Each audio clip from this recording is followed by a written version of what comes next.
La elección.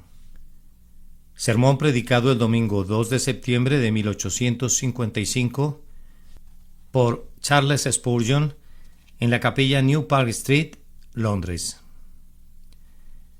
Pero nosotros debemos dar siempre gracias a Dios respecto a vosotros, hermanos amados por el Señor, de que Dios os haya escogido desde el principio para salvación, mediante la santificación por el Espíritu y la fe en la verdad, a lo cual os llamo mediante nuestro Evangelio para alcanzar la gloria de nuestro Señor Jesucristo. Segunda de Tesalonicenses, capítulo 2, versículo 13 al 14. Si no hubiera ningún otro texto en la Sagrada Palabra excepto este, pienso que todos deberíamos estar obligados a recibir y reconocer la verdad de esta grandiosa y gloriosa doctrina de la eterna elección que Dios ha hecho de su familia. Pero parece que hay un prejuicio muy arraigado en la mente humana en contra de esta doctrina. Y aunque la mayoría de las otras doctrinas son recibidas por los cristianos profesantes, algunas con cautela, otras con gozo, sin embargo esta doctrina parece ser despreciada y descartada con frecuencia. En muchos de nuestros púlpitos se consideraría gran pecado y alta traición predicar un sermón sobre la elección, porque no podrían convertir su sermón en lo que ellos llaman un discurso práctico. Creo que ellos se han apartado de la verdad en este asunto. Cualquier cosa que Dios ha revelado, la ha revelado con un propósito. No hay absolutamente nada en la Escritura que no se pueda convertir bajo la influencia del Espíritu de Dios. En un discurso práctico. Pues toda la Escritura es inspirada por Dios y útil para algún propósito de provecho espiritual. Es verdad que no se puede convertir en un discurso sobre el libre albedrío, eso lo sabemos muy bien, pero sí se puede convertir en un discurso sobre la gracia inmerecida, y el tema de la gracia inmerecida es de resultados prácticos. Cuando las verdaderas doctrinas del amor inmutable de Dios son presentadas para que obren en los corazones de los santos y de los pecadores, ahora yo confío que hoy algunos de ustedes que se asustan con el simple sonido de esta palabra dirán: voy a escucharla con objetividad, voy a hacer a un lado mis prejuicios, voy a oír simplemente lo que este hombre tiene que decir. No cierren sus oídos ni digan de entrada: es una doctrina muy elevada. ¿Quién te ha autorizado a que la llames muy alta o muy baja? ¿Por qué te quieres oponer a la doctrina de Dios? Recuerda lo que se les ocurrió a los muchachos que se burlaban del profeta de Dios, exclamando: calvo, sube, calvo, sube. No digas nada en contra de las doctrinas de Dios, para evitar que salga del bosque una fiera y te devore a ti también. Hay otras calamidades además del manifiesto juicio del cielo. Ten cuidado que no caigan sobre tu cabeza. Haz a un lado tus prejuicios. Escucha con calma, escucha desapasionadamente. Oye lo que dice la Escritura y cuando recibas la verdad, si a Dios le place revelarla y manifestarla a tu alma, que no te dé vergüenza confesarla.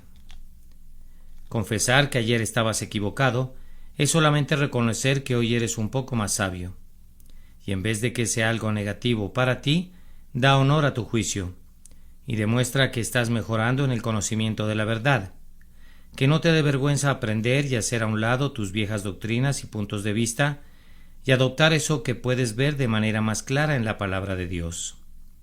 Pero si no ves que esté aquí en la Biblia, sin importar lo que yo diga o a qué autoridades hago referencia, te suplico por amor de tu alma que rechaces lo que digo.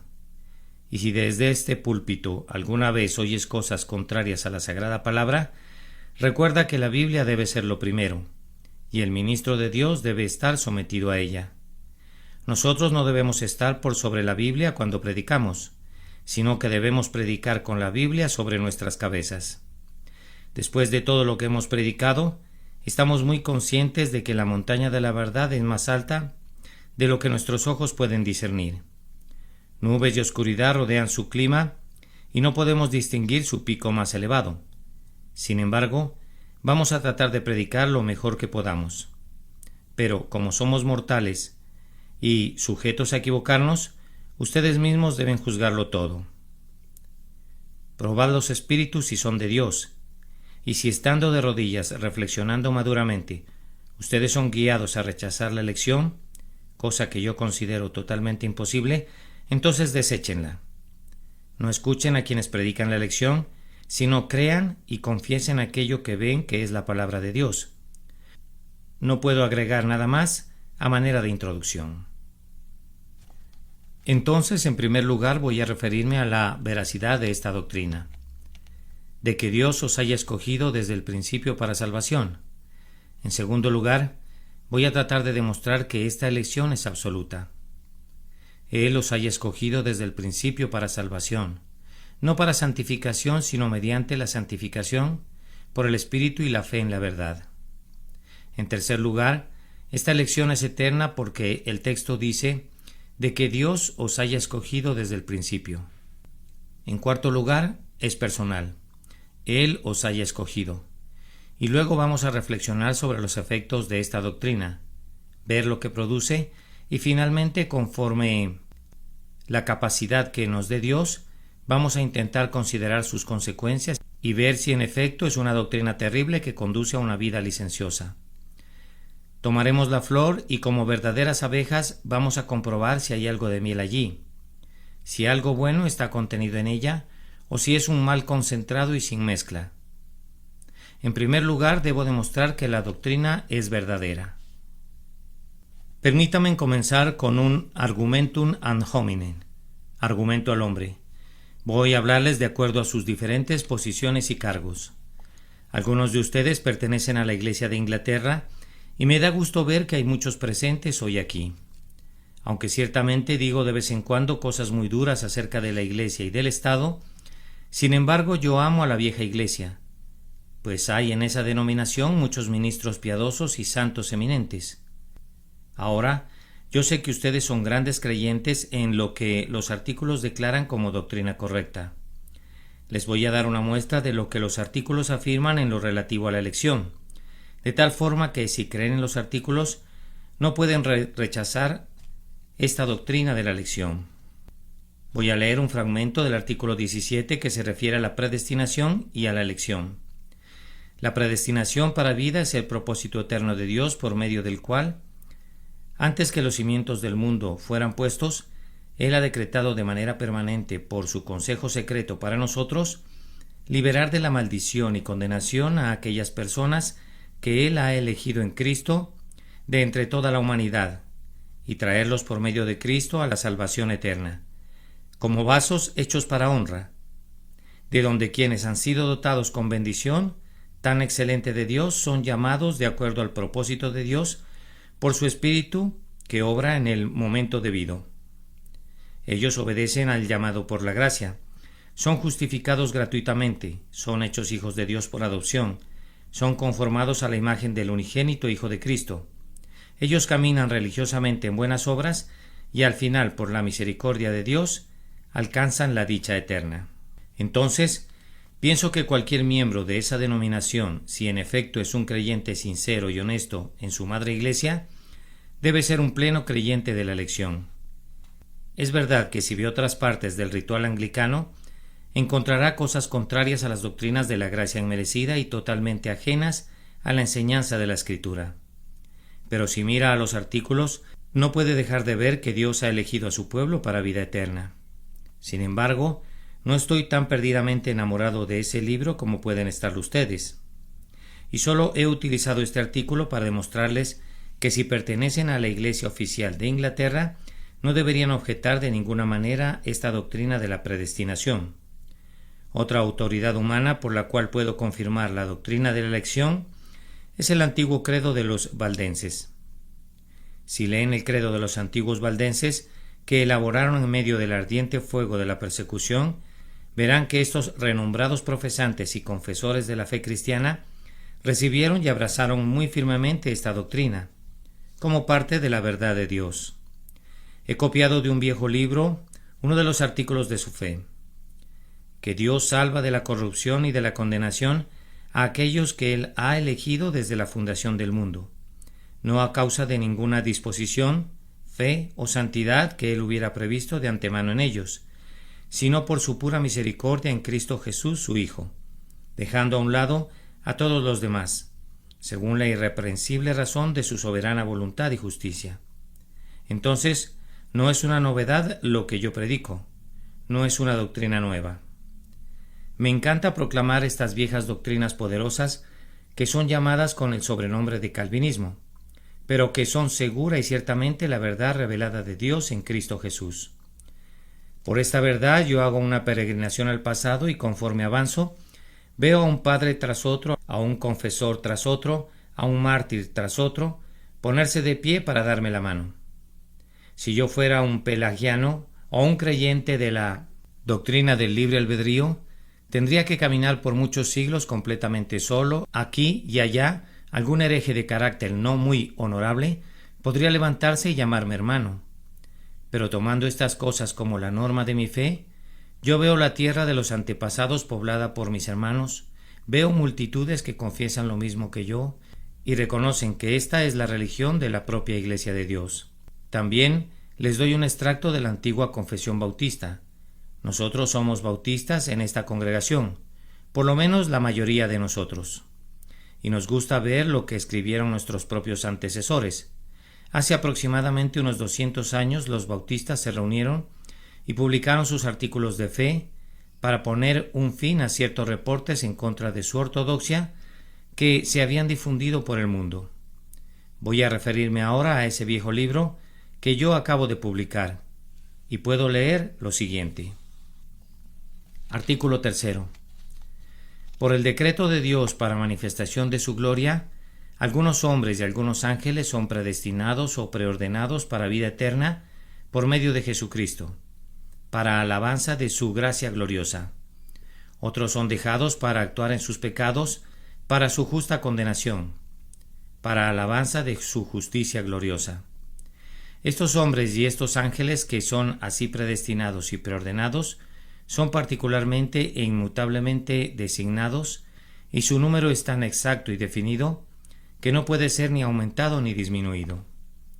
Aquellas personas que están predestinadas para vida, Dios, desde antes de la fundación del mundo, de acuerdo a su eterno e inmutable propósito y al secreto consejo y buen agrado de su voluntad, los ha elegido en Cristo para gloria eterna por su gracia inmerecida y amor, sin que haya ninguna cosa en la criatura como una condición o causa que haya movido a Dios para esta elección. En lo que concierne a esas autoridades humanas, la verdad no les doy mucha importancia. No me importa lo que digan, ya sea a favor o en contra de esta doctrina. Solamente me he referido a ellas como un tipo de confirmación de la fe de ustedes, para mostrarles que, a pesar de que me tachen de hereje y de hipercalvinista, tengo el respaldo de la antigüedad. Todo el pasado está de mi lado. El presente no me importa. Déjenme el pasado y tendré esperanza en el futuro. Si el presente me ataca, no me importa. Aunque un sinnúmero de iglesias aquí en Londres hayan olvidado las grandes y fundamentales doctrinas de Dios, no importa. Si tan solo un pequeño grupo de nosotros nos quedamos solos manteniendo firmemente la soberanía de nuestro Dios, si nuestros enemigos nos atacan, ¡ay! Y aún nuestros propios hermanos, que debieran ser nuestros amigos y colaboradores, no importa. Basta con que podamos contar con el pasado, el noble ejército de mártires, el glorioso escuadrón de los confesores, son nuestros amigos. Los testigos de la verdad vienen a defendernos. Si ellos están de nuestro lado, no podremos decir que estamos solos, sino que podemos exclamar: y yo haré que quede en Israel 7,000 cuyas rodillas no se doblaron ante Baal. Pero lo mejor de todo es que Dios está con nosotros. La única gran verdad es siempre la Biblia y únicamente la Biblia. Queridos escuchas, ustedes no creen en ningún otro libro que no sea la Biblia, ¿no es cierto? Si yo pudiera demostrar esto basándome en todos los libros de la cristiandad, si yo pudiera recurrir a la biblioteca de Alejandría para comprobar su verdad, no lo creerían más de lo que ustedes creen, porque está en la palabra de Dios. He seleccionado unos cuantos textos para leerlos. Me gusta citar abundantemente los textos cuando temo que ustedes pueden desconfiar de una verdad, a fin de que estén lo suficientemente convencidos para que no haya lugar a dudas si es que en verdad no creen. Permítanme entonces mencionar un catálogo de textos en los que el pueblo de Dios es llamado elegido. Naturalmente, Si el pueblo es llamado elegido, debe haber una elección. Si Jesucristo y sus apóstoles estaban acostumbrados a describir a los creyentes por medio del título elegidos, ciertamente debemos creer que lo eran, pues de lo contrario el término no significa nada. Jesucristo dice: «Y si el Señor no hubiese acortado aquellos días, nadie sería salvo, mas por causa de los escogidos que Él escogió, acortó aquellos días. Porque se levantarán falsos cristos y falsos profetas, y harán señales y prodigios para engañar, si fuese posible, aun a los escogidos. Y entonces enviará a sus ángeles, y juntará a sus escogidos de los cuatro vientos, desde el extremo de la tierra hasta el extremo del cielo». Marcos capítulo 13, versículo 20, 22 y 27. ¿Y acaso Dios no hará justicia a sus escogidos que claman a Él día y noche? ¿Se tardará en responderles? Lucas capítulo 18, versículo 7. Podríamos seleccionar muchos otros textos que contienen la palabra elegido o escogido o preordenado o designado, o la frase mis ovejas, o alguna descripción similar, mostrando que el pueblo de Cristo es diferente del resto de la humanidad. Pero ustedes tienen sus concordancias y no los voy a importunar con más textos. A través de las epístolas, los santos son constantemente llamados los elegidos. En su carta a los Colosenses, Pablo dice: «Vestíos pues como escogidos de Dios, santos, llamados de entrañable misericordia». Cuando le escribe a Tito, se llama a sí mismo Pablo, siervo de Dios y apóstol de Jesucristo conforme a la fe de los escogidos. Pedro dice: «Elegido según la presciencia de Dios Padre», y si vamos a Juan encontraremos que le gusta mucho esa palabra. Dice: «El anciano a la señora elegida», y habla de «tu hermana la elegida». Y sabemos dónde está escrito: «La iglesia que está en Babilonia, elegida juntamente con vosotros». Ellos no se avergonzaban de esa palabra en aquellos días, no tenían miedo de hablar de ella. En nuestros días esa palabra ha sido revestida con una diversidad de significados y las personas han mutilado y desfigurado la doctrina, de tal forma que la han convertido en una verdadera doctrina de demonios. Lo confieso, y muchos que se llaman a sí mismos creyentes se han pasado a las filas del antinomianismo, pero a pesar de esto, ¿por qué he de avergonzarme de eso si los hombres la pervierten? Nosotros amamos la verdad de Dios aun en medio del tormento, de la misma manera que cuando es ensalzada. Si hubiera un mártir que nosotros amáramos antes de que fuera llevado al suplicio, lo amaríamos todavía más mientras está siendo atormentado. Cuando la verdad de Dios está siendo atormentada, no por eso la vamos a catalogar como una falsedad. No nos gusta verla en el suplicio, pero la amamos aun cuando es martirizada, pues podemos discernir cuáles deberían haber sido sus justas proporciones si no hubiera sido atormentada y torturada por la crueldad e invenciones de los hombres. Si ustedes leen muchas de las epístolas de los padres de la antigüedad, encontrarán que siempre escriben al pueblo de Dios como elegido. Ciertamente el término conversacional común usado por los primitivos cristianos entre sí en muchas de las iglesias era el de elegido. A menudo usaban el término para llamarse entre sí, mostrando que era una creencia general que todo el pueblo de Dios era manifiestamente elegido. Ahora vamos a unos textos que prueban positivamente esta doctrina. Abran sus Biblias en el Evangelio de Juan, capítulo 15, versículo 16. Y allí verán que Jesucristo ha elegido a su pueblo, pues Él dice: «No me elegisteis vosotros a mí, sino que yo os elegí a vosotros, y os he puesto para que vayáis y lleves fruto, y vuestro fruto permanezca, para que todo lo que pidiereis al Padre en mi nombre, Él os lo dé».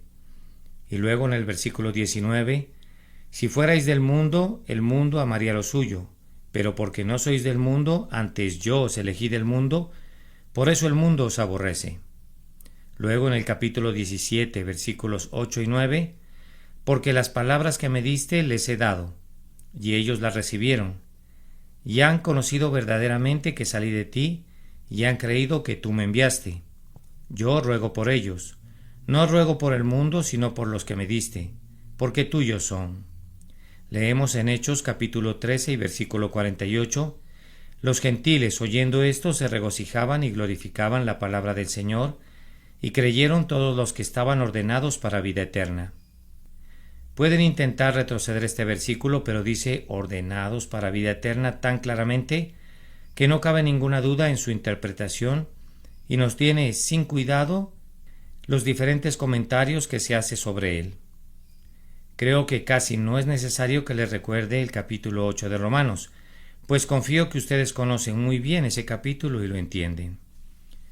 En el versículo 29 y siguientes dice: porque a los que antes conoció también los predestinó, para que fuesen hechos conformes a la imagen de su Hijo, para que Él sea el primogénito de entre muchos hermanos, y a los que predestinó a estos también llamó, y a los que llamó a estos también justificó, y a los que justificó a estos también glorificó.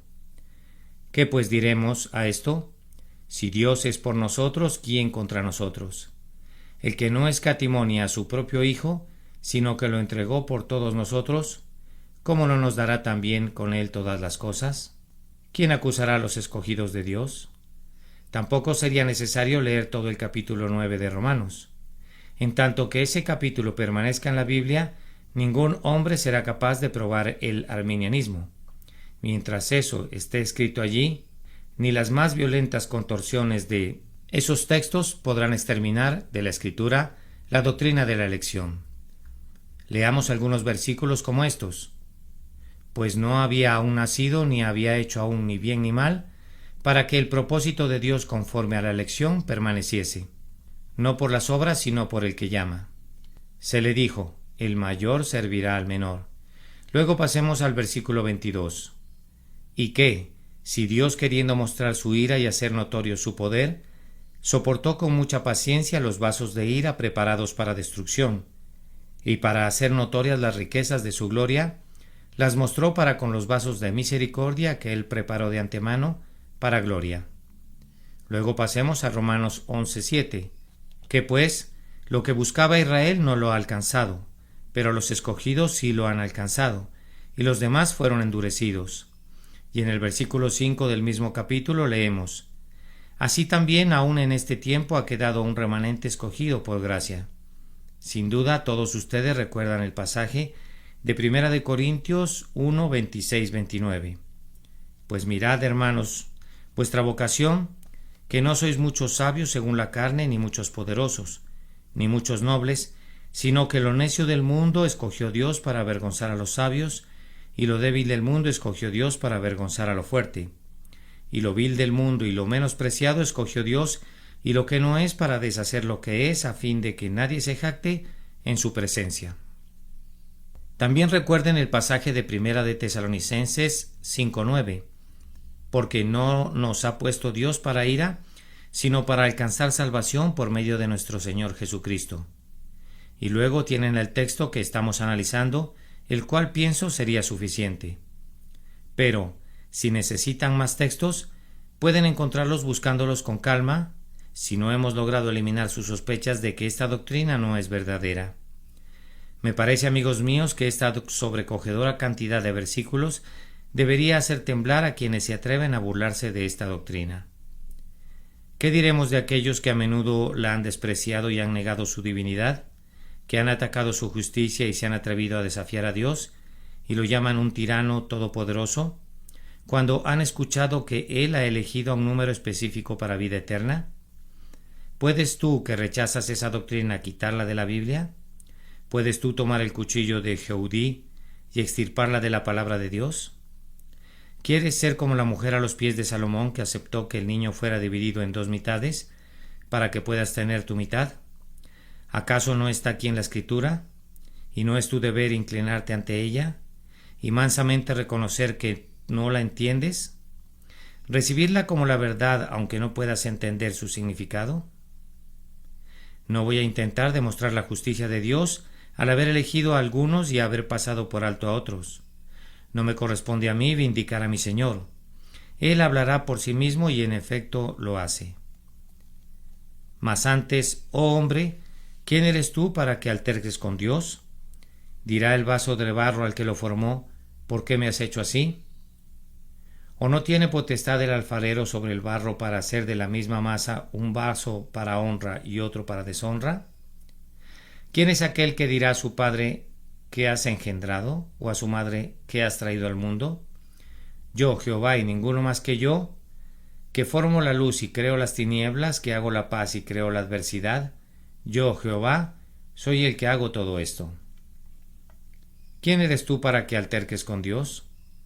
Tiembla y besa su vara, inclínate y somete a su cetro. No impugnes su justicia, ni denuncies sus actos ante tu propio tribunal, oh hombre. Pero hay quienes dicen, Dios es cruel cuando elige a uno y pasa por alto a otro. Entonces yo les preguntaría, ¿hay alguien el día de hoy que desea ser santo, que desea ser regenerado, que desea abandonar el pecado y caminar en santidad? Si hay, dice alguien, yo quiero. Entonces Dios te ha elegido a ti. Sin embargo, otro dice, no, yo no quiero ser santo, no quiero dejar mis pasiones ni mis vicios. ¿Por qué te quejas entonces de que Dios no te haya elegido a ti? Pues si hubieras sido elegido no te gustaría, según lo estás confesando. Si Dios te hubiera elegido hoy a la santidad, tú dices que no te importa. ¿Acaso no estás reconociendo que prefieres la borrachera a la sobriedad? ¿La deshonestidad a la honestidad? ¿Amas los placeres de este mundo más que la religión? Entonces, ¿por qué te quejas que Dios no te haya elegido para religión? Si amas la religión, Él te ha elegido para la religión. Si la deseas, Él te ha elegido para ella. Si no la deseas, ¿qué derecho tienes de decir que Dios debió haberte dado aquello que no deseas? Suponiendo que tuviera en mi mano algo que tú no valoras, y que yo dijera que se lo voy a dar a tal o cual persona, tú no tendrías ningún derecho de quejarte de que no te lo estoy dando a ti. No podrías ser tan necio de quejarte porque alguien más ha obtenido aquello que a ti no te importa para nada. De acuerdo a la propia confesión de ustedes, hay muchos que no quieren la religión, no quieren un nuevo corazón y un espíritu recto, no quieren el perdón de sus pecados, no quieren la santificación, no quieren ser elegidos a estas cosas. Entonces, ¿por qué se quejan? Ustedes consideran todo esto como cosas sin valor, y entonces ¿por qué se quejan de Dios que ha dado esas cosas a quienes Él ha elegido? Si consideras que estas cosas son buenas y tienes deseos de ellas, entonces están disponibles para ti. Dios da abundantemente a todos aquellos que desean y antes que nada. Él pone el deseo en ellos, de otra forma nunca lo desearían. Si amas estas cosas, Él te ha elegido para ellas y puedes obtenerlas. Pero si no es así, ¿quién eres tú para criticar a Dios?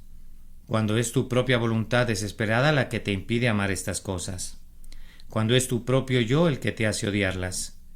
Supongan que un hombre que va por la calle dice, «Qué lástima que no haya un asiento disponible para mí en la capilla, para poder oír lo que este hombre tiene que decir».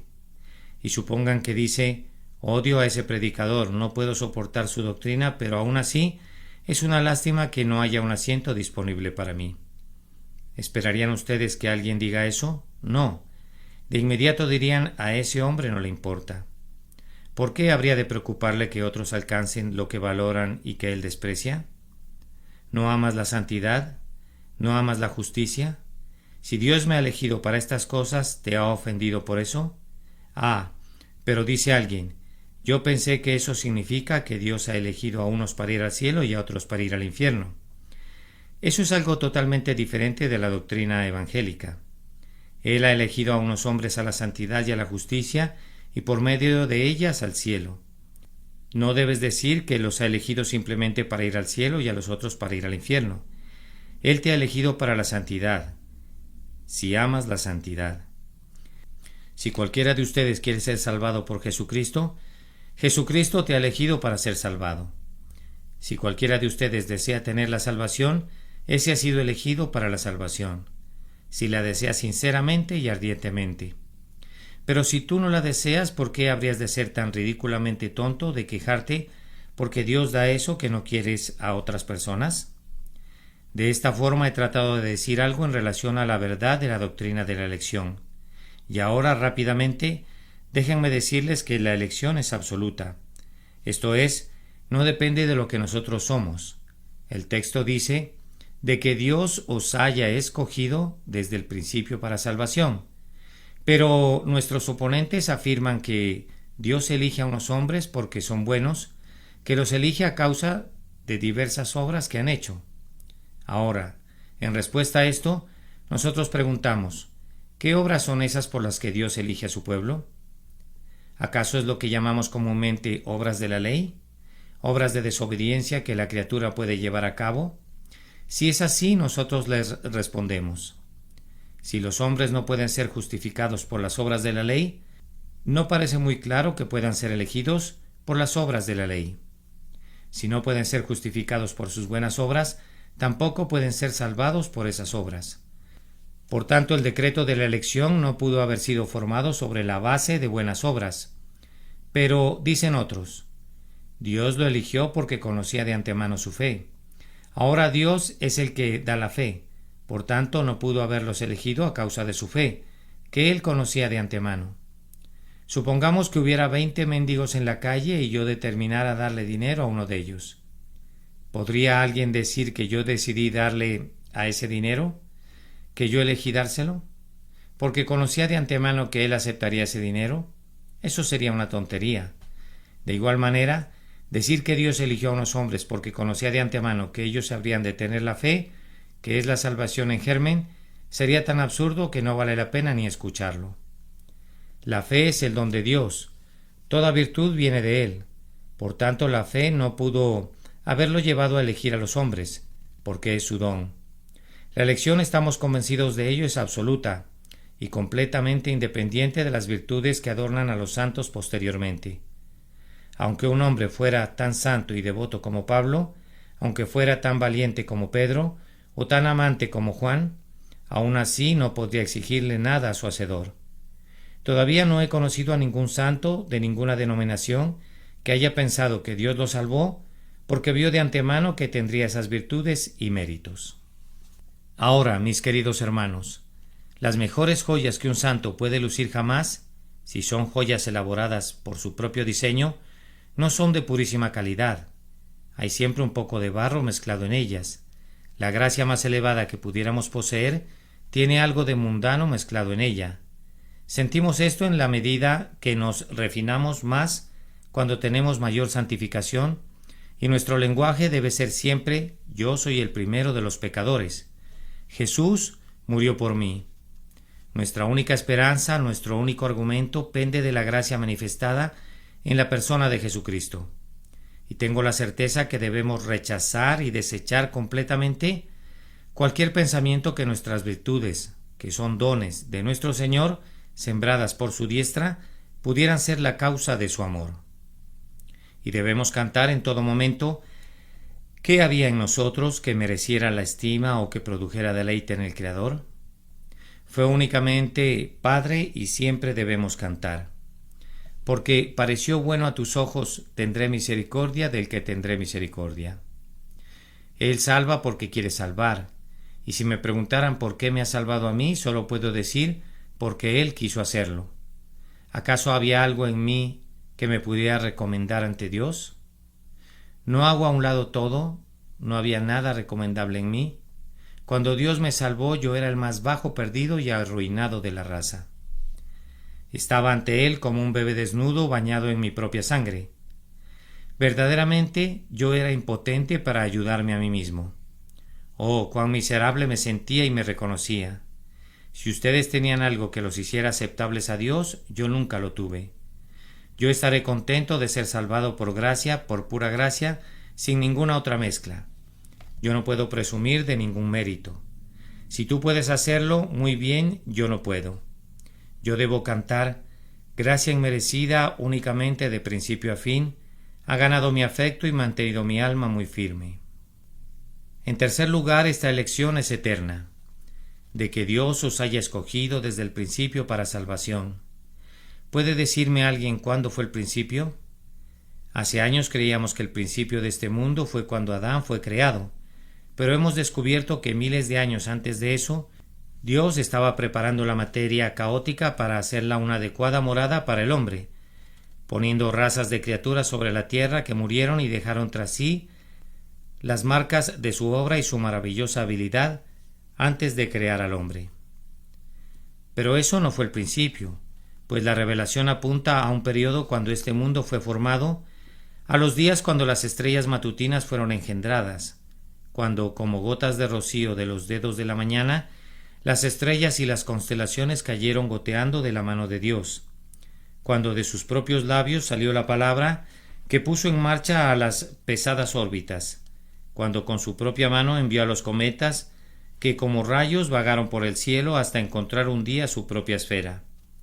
Regresaremos a edades remotas cuando los mundos fueron hechos y los sistemas formados, pero ni siquiera nos hemos acercado al principio todavía, hasta que no hayamos ido al tiempo cuando todo el universo dormía en la mente de Dios y no había nacido todavía, hasta que entremos en la eternidad donde Dios, el Creador, vivía solo y todas las cosas dormían dentro de él. Toda la creación descansaba en su omnipotente pensamiento gigantesco. No habremos todavía adivinado el principio. Podemos caminar hacia atrás y atrás y atrás a lo largo de todas las edades. Podemos volver, si se nos permite, a usar esas extrañas palabras a lo largo de eternidades enteras y, sin embargo, nunca llegar al principio. Nuestras alas se podrían cansar, nuestra imaginación se podría extinguir, y aunque pudiera superar al rayo que brilla majestuosamente con poder y velocidad, pronto se cansaría mucho antes de poder alcanzar el principio.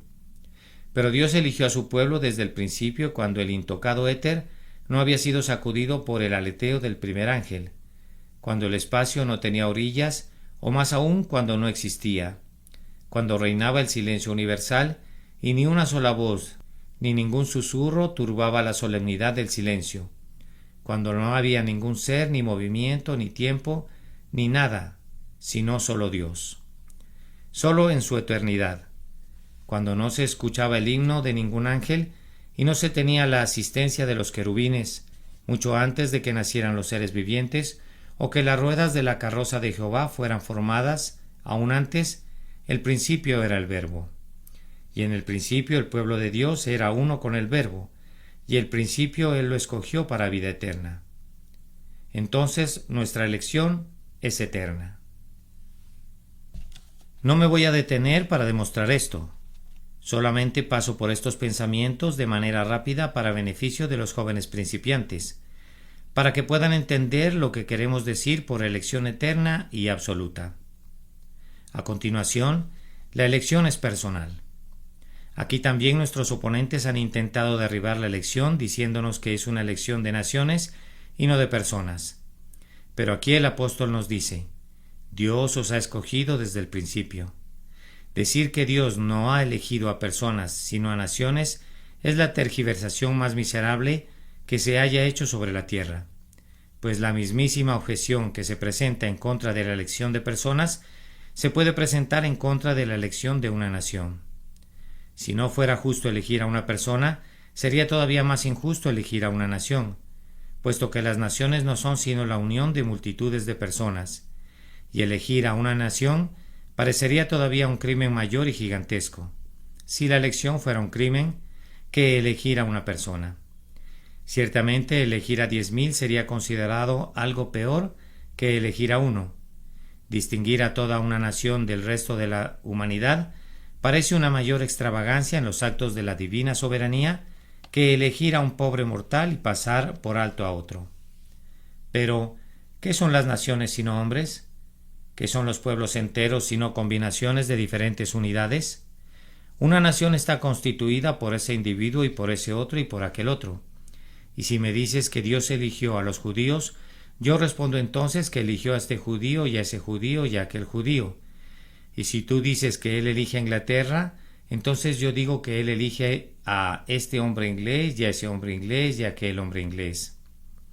Así que, después de todo, se trata de la misma cosa. Entonces la elección es personal. Así debe ser. Cualquiera que lea este texto y otros textos similares verá que la Escritura continuamente habla del pueblo de Dios, considerando a cada individuo, y habla de todos ellos como siendo los sujetos especiales de la elección. Hijos somos de Dios por la elección. Los que creemos en Jesucristo, Por un designio eterno, gracia soberana, recibimos aquí. Sabemos que es una elección personal. El otro pensamiento es que la elección produce buenos resultados. De que Dios os haya escogido desde el principio para salvación mediante la santificación por el Espíritu y la fe en verdad. ¿Cuántos hombres confunden completamente la doctrina de la elección? ¿Y cómo hierve mi alma cuando recuerdo los terribles males que se han acumulado por la pervención y el rechazo de esa gloriosa porción de la verdad gloriosa de Dios? ¿Cuántos no hay por ahí que se han dicho a sí mismos yo soy un elegido y se han sentado perezosamente y peor aún han dicho yo soy el elegido de Dios y con ambas manos han hecho la maldad?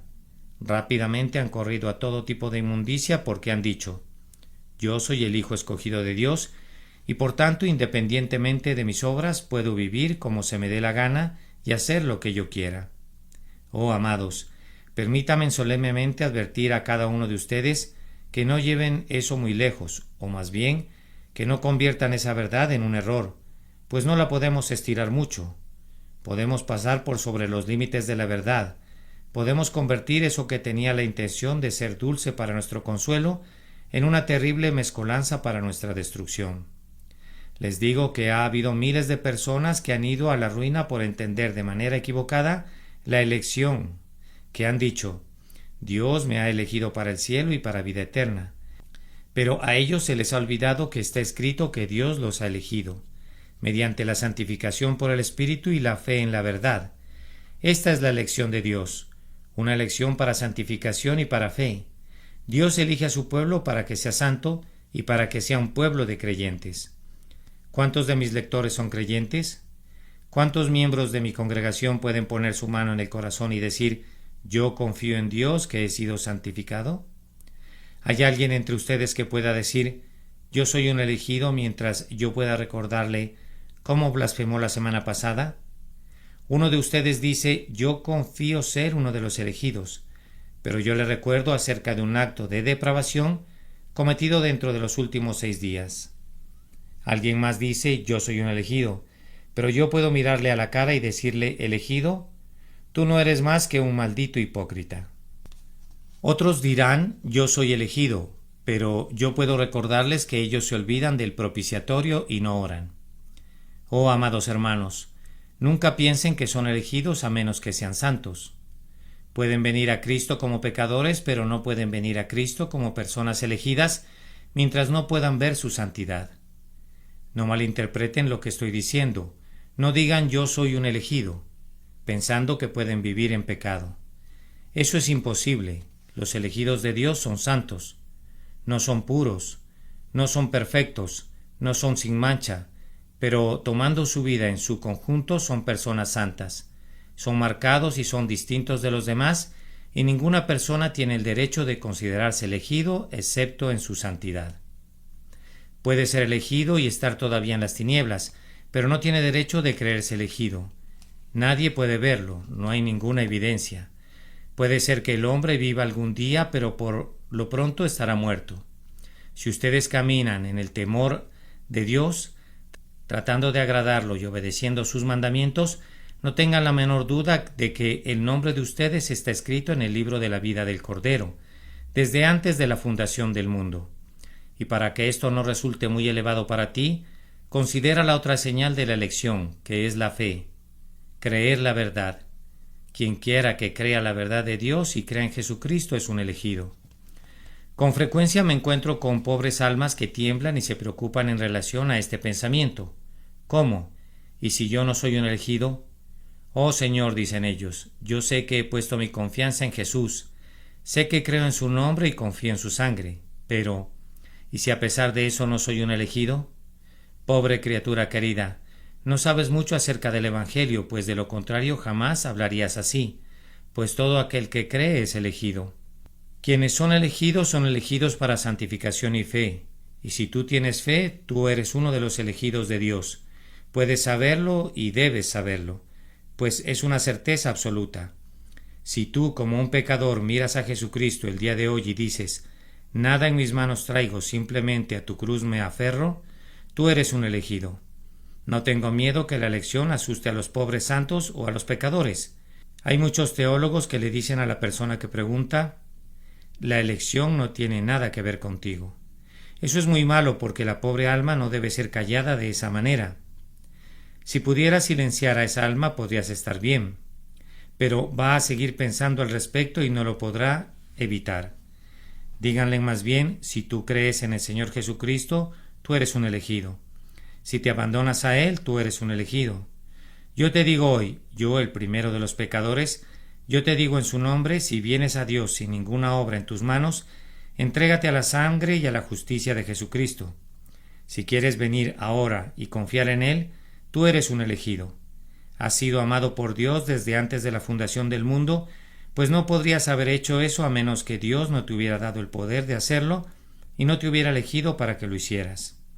Ahora pues eres salvo y estás seguro si solo vienes y te entregas a Jesucristo y deseas ser salvo y ser amado por Él. Pero no pienses de ninguna manera que algún hombre puede ser salvo sin fe y sin santidad. No piensen, queridos oyentes, que algún decreto promulgado en las oscuras edades de la eternidad va a salvar a sus almas a menos que crean en Cristo. No se queden ahí tranquilos imaginando que ustedes van a ser salvos sin fe y sin santidad. Esa es la herejía más abominable y maldita que ha llevado a la ruina a miles de personas.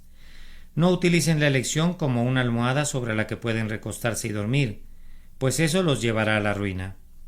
Dios no lo quiera que yo les prepare almohadas muy confortables para que ustedes puedan descansar cómodamente en sus pecados. Pecador, no hay nada en la Biblia que pueda atenuar tus pecados, pero si estás condenado, oh hombre, si estás perdida, oh mujer, tú no vas a encontrar en esta Biblia ni una gota que refresque tu lengua, ni una doctrina que disminuya tu culpa, y tu condenación será enteramente por tu culpa. Y tu pecado será merecidamente recompensado, porque tú crees que no estás condenado. Pero vosotros no creéis porque no sois de mis ovejas. Y no queréis venir a mí para que tengáis vida. No se imaginen que la elección excusa el pecado, no sueñen con eso, ni se arrullen en la dulce complacencia del pensamiento de su irresponsabilidad. Ustedes son responsables. Debemos proclamar ambas cosas.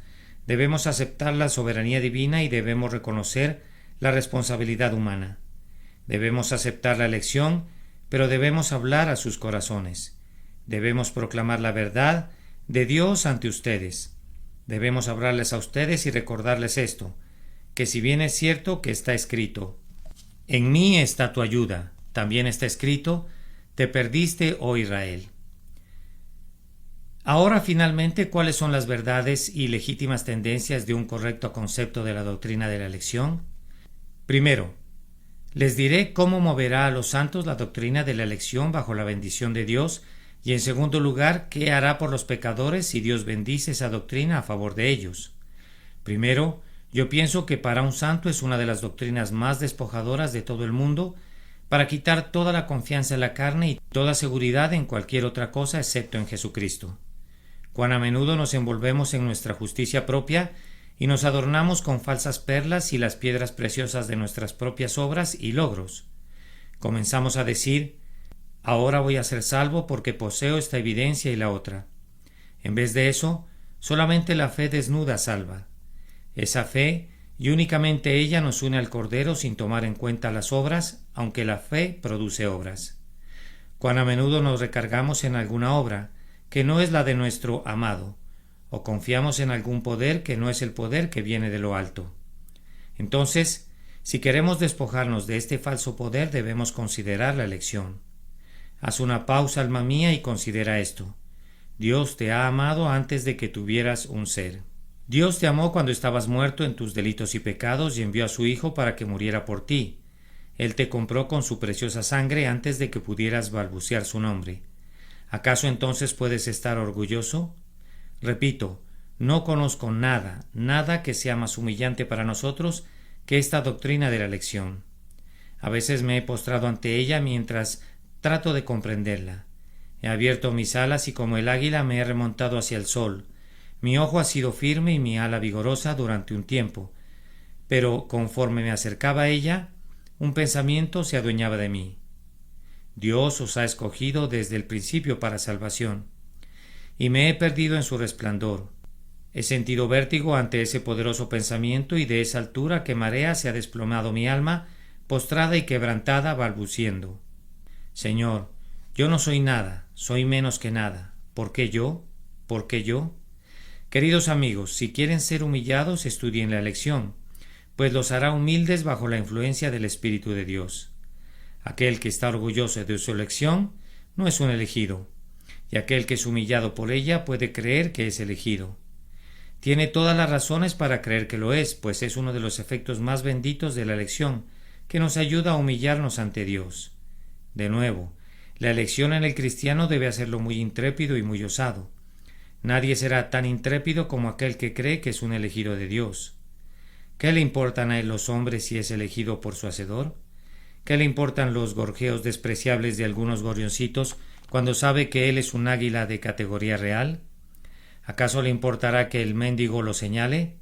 Cuando corre por sus venas la sangre real del cielo, si toda la tierra se levanta en armas, él habita en perfecta paz, pues él está en el lugar secreto del tabernáculo del Todopoderoso. Yo soy de Dios, afirma, yo soy diferente a los demás hombres. Ellos son de una raza inferior. ¿Acaso no soy noble? ¿Acaso no soy uno de los aristócratas del cielo? ¿Acaso no está escrito mi nombre en el libro de Dios? ¿Le preocupa el mundo? De ninguna manera. Como el león que no se preocupa por el ladrido del perro, él sonríe frente a sus enemigos, y cuando éstos se le acercan demasiado, se mueve y los hace pedazos.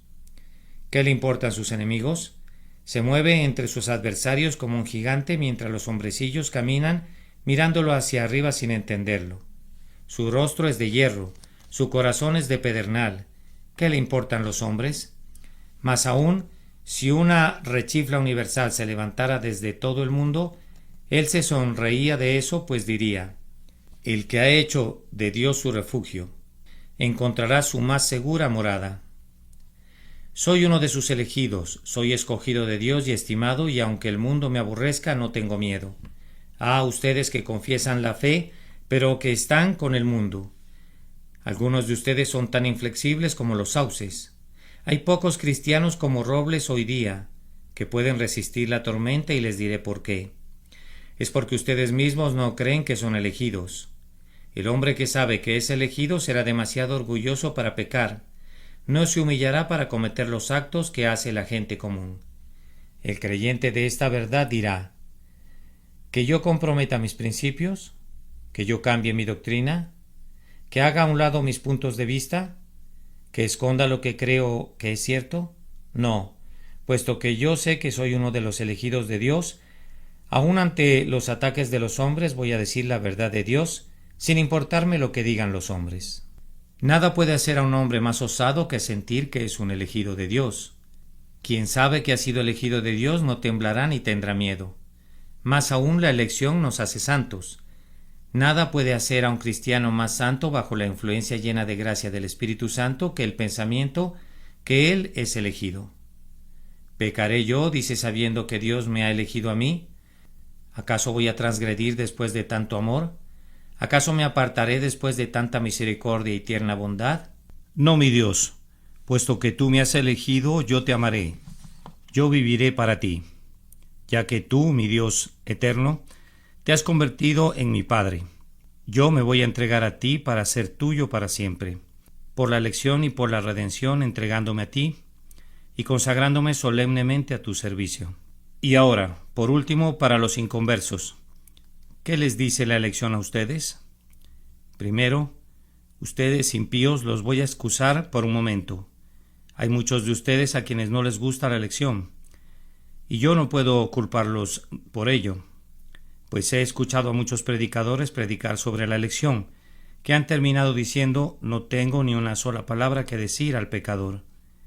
Ahora yo digo que ustedes deben sentir desagrado por una predicación así, y yo no los culpo por eso, pero yo digo: tengan ánimo, tengan esperanza, oh ustedes pecadores, porque hay una elección.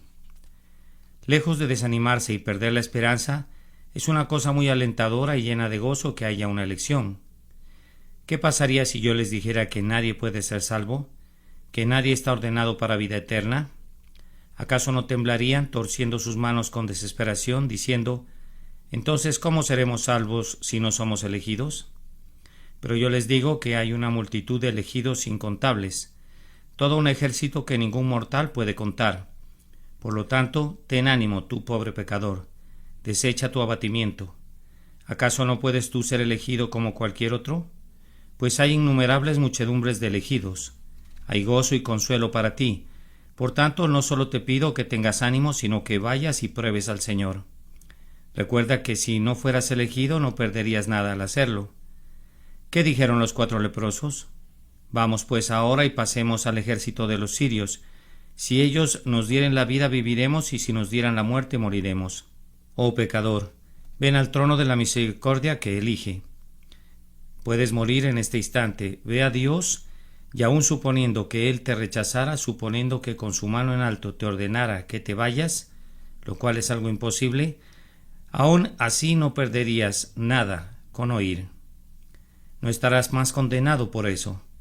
Además, suponiendo que estás condenado, tendrías por lo menos la satisfacción de alzar tus ojos desde el infierno y decir: Dios, yo te pedí misericordia y tú no quisiste dármela. La busqué, pero tú rehusaste otorgarla. Eso nunca lo dirás, oh pecador. Si tú vinieras a Él y le pidieras, tú vas a recibir lo que le pides, porque nunca ha rechazado a nadie.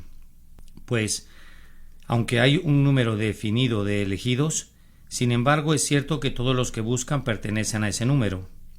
Debes ir y buscar, y si sucede que tú resultes ser el primero en ir al infierno, diles a los demonios que pereciste de esa manera. Diles a los diablos que tú eres uno rechazado después de haber venido como un pecador culpable a Jesús. Te digo que eso deshonraría al Eterno, con todo respeto a su nombre, y Él no permitiría que tal cosa sucediera. Él es muy celoso de su honor y no podrá permitir que un pecador dijera algo como eso. Pero, pobre alma, no basta con que pienses así, que no vas a perder nada si vienes. Hay todavía un pensamiento más. ¿Amas la lección el día de hoy? ¿Estás dispuesto a admitir su justicia? Dices: siento que estoy perdido, lo merezco. Si mi hermano es salvo, yo no puedo murmurar al respecto. Si Dios me instruye, lo merezco, pero si Él salva a la persona que está sentada junto a mí, Él tiene todo el derecho de hacer lo que le plazca con lo suyo, y yo no he perdido nada por eso. ¿Puedes decir eso con toda honestidad, desde lo profundo de tu corazón? Si es así, entonces la doctrina de la elección ha tenido su efecto correcto en tu espíritu, y tú no estás lejos del reino de Dios. Estás siendo traído donde debes estar, donde el Espíritu quiere que estés, y siendo esto así el día de hoy, puedes irte en paz. Dios ha perdonado tus pecados. No sentirías así si no hubieras sido perdonado. No sentirías así si el Espíritu de Dios no estuviera haciendo su obra en ti. Entonces, regocíjate en esto. Deja que tu esperanza descanse en la cruz de Cristo. No pienses en la elección, sino en Jesucristo. Descansa en Jesús. Jesús al inicio, en todo momento y por toda la eternidad. La elección. Sermón predicado el domingo 2 de septiembre de 1855 por Charles Spurgeon en la capilla New Park Street, Londres.